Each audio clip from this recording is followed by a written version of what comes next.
اس سے کوئی تعلق نہیں ہے۔ ڈپٹی اسپیکر کی رولنگ کے خلاف کیس کی سماعت وقفے کے بعد دوبارہ شروع ہوئی ہے، تو یہ بات بھی اہم سامنے آ گئی ہے، اور اس سے متعلق آپ کو یہ بریکنگ نیوز دے رہے ہیں کہ چودھری شجاعت حسین اور پیپلز پارٹی کی فریق بننے کی درخواست منظور کر لی گئی ہے۔ اس سے پہلے چودھری شجاعت حسین کے وکیل جب آگے آئے تھے سپریم کورٹ کی سماعت میں، تو اس سے متعلق ان کو کہا گیا تھا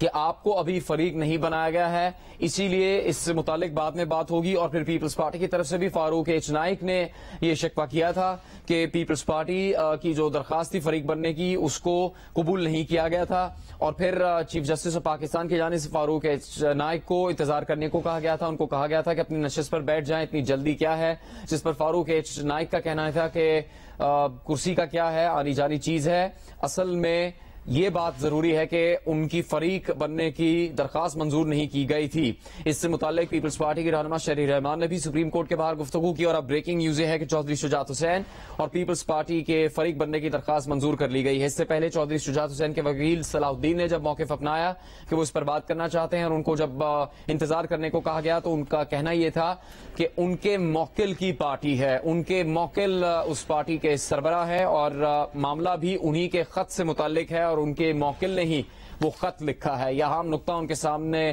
رکھا گیا تھا ان کے دلائل میں عدالت کے سامنے۔ جسٹس اعجاز الاحسن نے کہا کہ ہمیں مزید دلائل سننے ہیں۔ چودھری شجاعت حسین اور پیپلز پارٹی کے فریق بننے کی درخواست منظور کر لی گئی ہے۔ اس دوران وفاقی وزیر قانون اعظم نذیر تارڑ روسٹم پر آئے اور کہا کہ کل بار کونسل کے آرٹیکل 63A پر نظر ثانی اپیل سن لیں، ہمیں مزید دلائل سننے ہیں، یہ کہا جسٹس اعجاز الاحسن نے۔ جسٹس اعجاز الاحسن نے کہا کہ مزید وضاحت چاہتے ہیں کہ کیوں لارجر بینچ یا فل کورٹ بنایا جائے۔ سپریم کورٹ کی سماعت سے متعلق اس وقت تازہ ترین خبر جیو نیوز پر آپ کے سامنے۔ جیو نیوز کے رپورٹرز لمحہ بہ لمحہ یہ معلومات ہم تک پہنچا رہے ہیں جو ہم آپ کے سامنے پیش کر رہے ہیں۔ سپریم کورٹ میں اس اہم معاملے کی سماعت ایک بار پھر شروع ہو چکی ہے، اور اس کے اہم نکات یہ ہیں کہ چودھری شجاعت حسین اور پیپلز پارٹی کے فریق بننے کی درخواست منظور کر لی گئی ہے۔ چیف جسٹس نے کہا ہے کہ فل کورٹ بنانے کے معاملے پر آج فیصلہ ہوگا یا نہیں کچھ نہیں کہہ سکتا، چونکہ فل کورٹ بنانے کے لیے مزید قانونی وضاحت کی ضرورت ہے۔ دلائل سن کر فیصلہ کریں گے فل کورٹ بنانا ہے نہیں، میرٹ پر دلائل کون دے گا، یہ استفسار کیا chief justice of Pakistan justice Umar Ata Bandial نے۔ اس سماعت کے دوران دلائل میں وکیل عرفان قادر نے کہا کہ فل کورٹ پر ہی بات کرنے کی استدعا کرنے کی ہدایت ملی تھی، اپنے موکل سے ہدایت لینے کے لیے وقت دیا جائے۔ حمزہ شہباز کے وکیل منصور عثمان عوان نے میرٹ پر دلائل کے لیے ہدایات لینے کے لیے وقت مانگ لیا ہے۔ وزیر قانون اعظم نذیر تارڑ بھی روسٹم پر آئے اور کہا کہ کل بار کونسل کی آرٹیکل 63A پر نظر ثانی اپیل سن لیں۔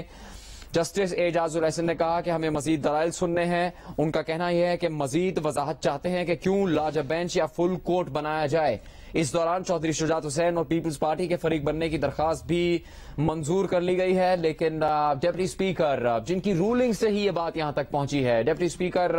دوست مزاری کے وکیل عرفان قادر ایڈوکیٹ نے کہا ہے کہ فل کورٹ پر ہی بات کرنے کی استدعا کرنے کی ہدایت ملی تھی۔